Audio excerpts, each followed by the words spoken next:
High guys, welcome to our channel. இன்றைக்கி நம்ம ஒரு லெக் ஸ்பின்னர் நம்ம செஷனில் என்னென்னலாம் பண்ணுறோன்றது தான் பார்க்க போகிறோம். From started off with straight bowling drills.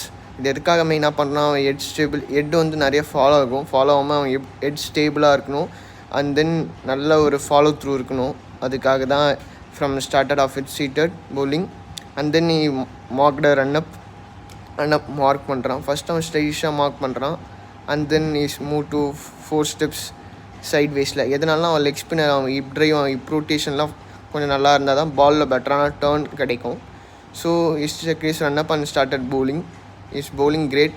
Is just 11 years now. And then he started bowling. And then I give some task like எப்படின்னா அவன் பாலை டெலிவர் பண்ணிட்டு and then you want to pick the ball again and come back to bowling.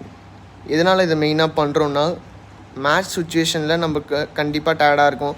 And then ஸ்பின்னருக்குலாம் நம்ம middle overs தான் கொடுப்பாங்க. ஒரு 10-15 overs அவன் fielding பண்ணணும். அந்த ஃபீல்டிங் பண்ணிவிட்டு அந்த டயர்டில் தான் அவன் பவுலிங் போடணும்.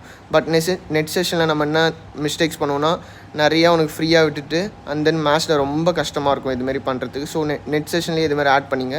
And then started spot bowling. Is bowling great இந்த ஸ்பாட் bowling. அந்த லாஸ்ட் பால் கரெக்டாக அந்த கோனில் பிச் பண்ணி என் கால்லேயே அடிக்கும். டாட்டா, பாய்.